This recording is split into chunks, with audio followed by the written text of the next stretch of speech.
Oke, assalamualaikum warahmatullahi wabarakatuh. Selamat pagi semua teman-teman semua. Di kesempatan kali ini saya akan membuat video pembelajaran, yaitu video pembelajarannya mengenai pencatatan yang ada di PPKD. Oke. Ini PowerPoint-nya. Oke, kita akan belajar pertama yaitu mengenai pendapatan yang ada di PPKD. Gitu ya. Kemarin kita telah membahas mengenai kemarin kita telah mempelajari mengenai SKPD, baik itu pendapatan maupun belanja yang terjadi di SKPD, gitu ya. Sekarang kita akan membahas mengenai yang terjadi di PPKD. Nah, ada 6 pilar di sini yang berbasis accrual, ya itu hampir sama dengan yang ada di SKPD, yaitu ada peraturannya. Peraturan pertama dari PP nomor 71 tahun 2010 ya, yang mengenai pencatatan berbasis accrual basis. Nah, ternyata di PPKD juga melakukan pencatatan berbasis accrual basis, gitu ya. Lalu ada di PMDN Peraturan Menteri Dalam Negeri tahun nomor 64 tahun 2013 mengenai kebijakan akuntansi dan sistem akuntansi pemerintah daerah, gitu ya. Lalu untuk siklus akuntansi juga hampir sama dengan yang ada di SKPD, persamaan akuntansi accrual. Lalu ada akun perubahan sal. Nah, akun perubahan sal ini di PPKD juga digunakan. Lalu ada struktur hubu, yang kemarin di SKPD kita sudah bahas. Struktur hubu itu apa? Yaitu home office dan branch office atau perusahaan anak dan perusahaan induk.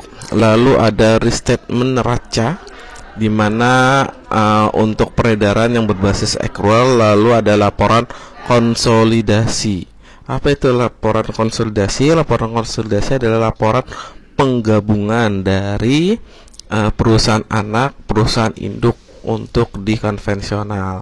Tetapi untuk di akuntansi pemerintahan, laporan konsolidasi ini adalah menggabungkan laporan yang ada di SKPD digabungkan ke laporan yang ada di PPKD, gitu ya. Nah, ini adalah alur atau yang dibuat pada di SKPD ya. Yang pertama ada PP nomor 71. Lalu di PP 71 dikuatkan lagi lewat Permendagri ya tahun 64 di tahun 2013. Apa aja yang dibuat oleh SKPD? Yang dibuat oleh SKPD yaitu ada pendapatan, LRA, belanja, pendapatan LO, beban, lalu ada kas dan setara kas, ya ada piutang, persediaan, lalu ada neraca tetap dan penyusutannya bagaimana, lalu aset tetap lainnya seperti piutang dan lain sebagainya, lalu ada kewajiban baik jangka panjang maupun jangka pendek, ya, lalu ada koreksi kesalahan. Nah, koreksi kesalahan ini biasanya dilakukan di AJP, gitu ya. Nah, lihat baca definisinya di PP nomor 71 tahun 2010. Dari semuanya itu barulah dibuat sebuah laporan. Nah, laporan yang dibuat oleh SKPD yaitu ada laporan LRA, laporan realisasi anggaran, lalu dibuatlah LO, laporan operasional, lalu dibuatlah neraca. Nah, dari semuanya itu ya, dari LO, laporan operasional, itu dibuat yang namanya laporan perubahan ekuitas, gitu ya. Dan semuanya itu tercatat di catatan atas laporan keuangan, gitu. Itulah yang terjadi di SKPD atau laporan-laporan yang dibuat oleh SKPD. Nah, lalu apa yang dibuat di Pemda atau di PPKD? Nah, di PPKD ini hampir sama tetapi agak sedikit lebih kompleks, gitu ya. yaitu pertama di PP-nya masih tetap sama, PP nomor 71 dikuatkan juga oleh Permendagri nomor 64 tahun 2013, lalu dikuatkan dengan kebijakan-kebijakan akuntansi ya, seperti penggunaan dana hibah dan lain sebagainya, transfer dan lain sebagainya ya. Nah, ada yang dihijaukan di sini. Yang dihijaukan di sini ialah yang dilakukan oleh PPKD. Ada yang namanya transfer. Ya, transfer itu boleh dilakukan di PPKD. SKPD tidak boleh dilakukan. Begitu ya, karena biasanya transfer itu jumlahnya cukup lumayan banyak. Gitu ya. Lalu ada pembiayaan. Ya, pembiayaan yang terjadi, lalu ditambah dengan adanya investasi jangka panjang, lalu ada dana cadangan. Di sini ada dana cadangan yang digunakan, gitu ya. Nah, dari kesemuanya itu terbentuklah sebuah laporan, gitu ya. Laporan juga hampir sama dengan laporan yang ada di SKPD. Yang pertama laporan realisasi anggaran, lalu laporan operasional dan neraca, di mana laporan operasional itu akan membentuk ke laporan perubahan ekuitas, gitu ya. Sama, perubahan ekuitas itu apa? Yaitu perubahan modal. Ya, modalnya itu diambil dari mana? Dari laporan operasional. Nah, laporan operasional ini adalah nanti menghasilkan defisit or surplus, gitu ya. Nah, lalu ada di sini di laporan realisasi anggaran terbentuklah yang namanya saldo anggaran lebih, gitu ya. Nah, saldo anggaran lebih ini nanti menggambarkan catatan atas laporan keuangan itu sendiri. Lalu ada LAK itu apa? Laporan arus kas, gitu ya. Nah, laporan arus kas ini diperuntukkan adalah untuk melihat kas yang berjalan di pemerintah daerah khususnya, gitu ya. Masih sama dengan konvensional,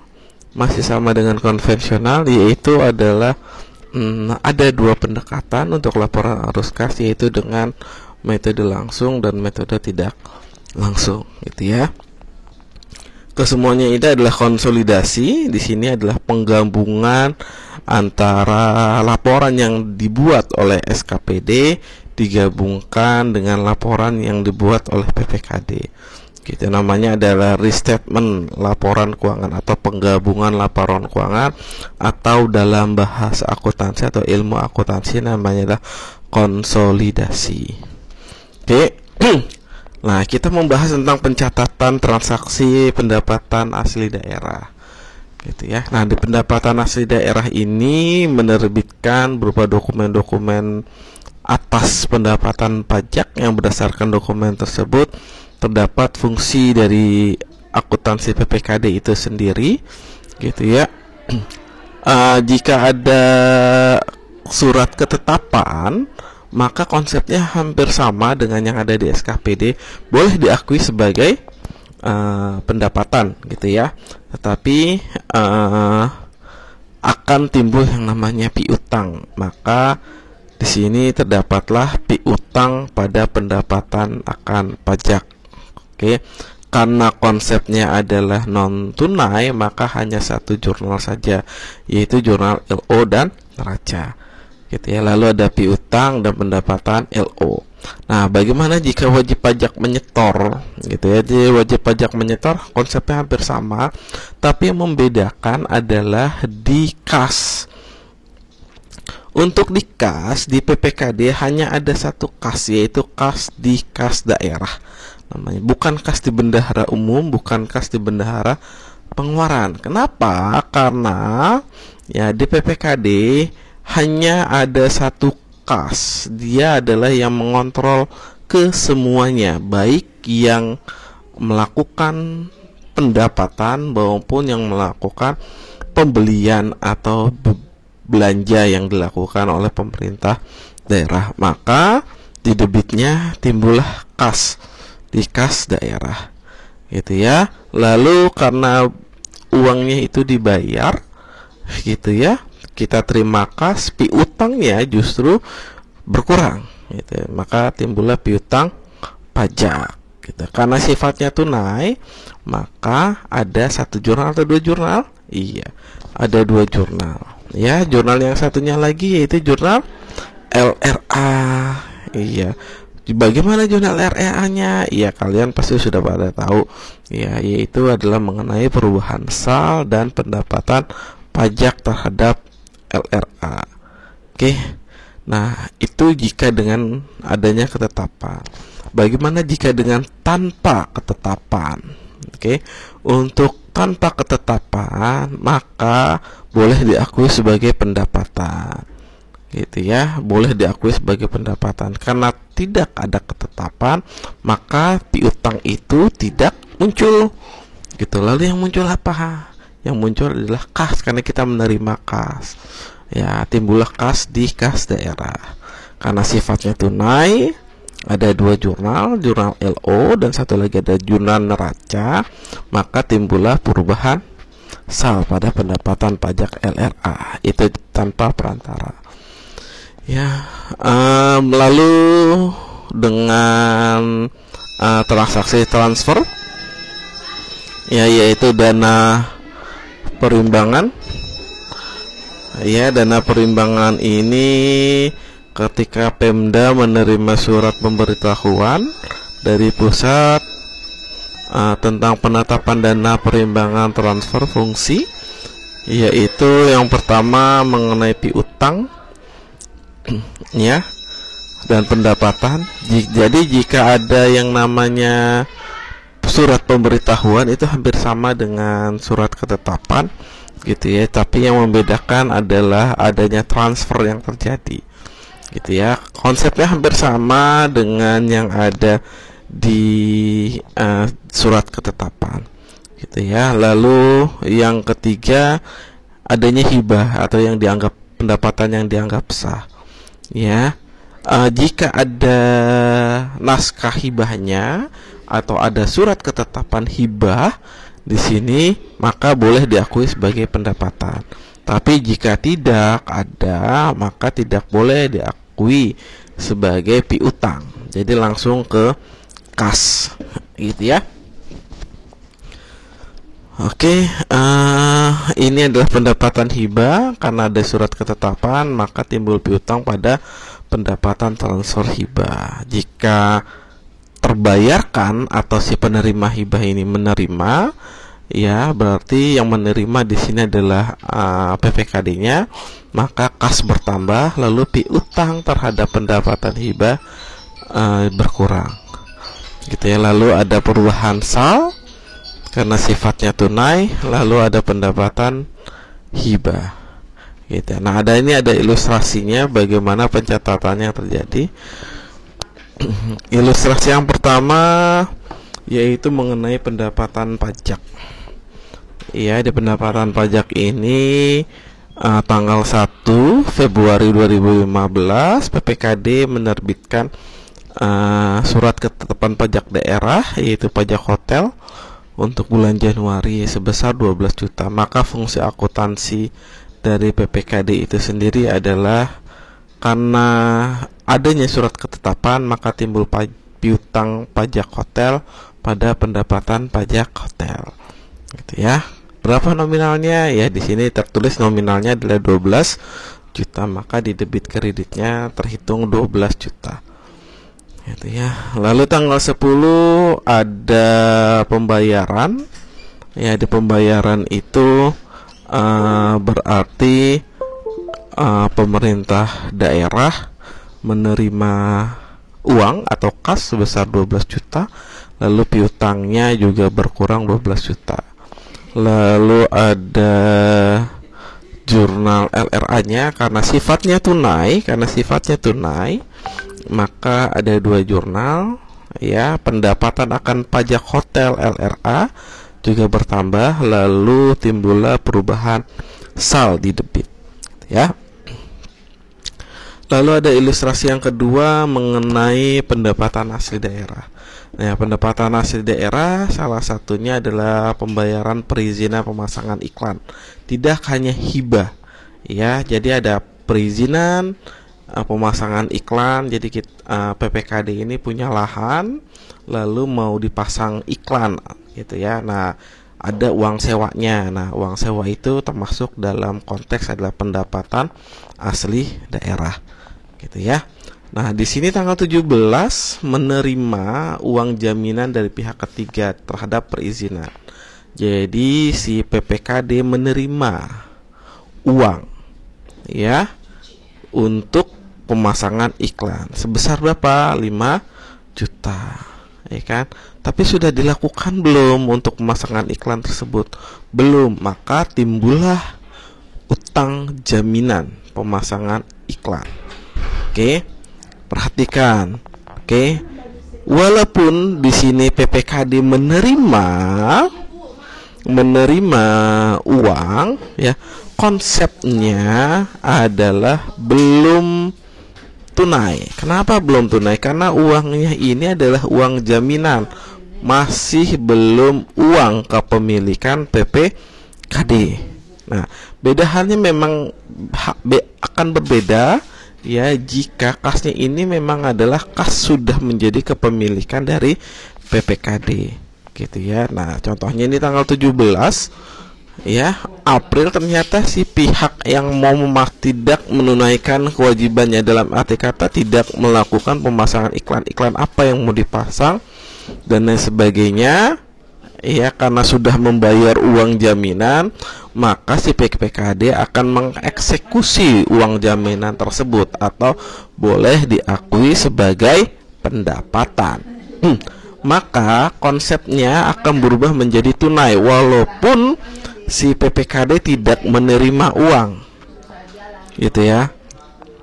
Ya, sebenarnya PPKD itu menerima uang itu pada saat si penerima ketiganya itu memberikan uang jaminan, gitu ya.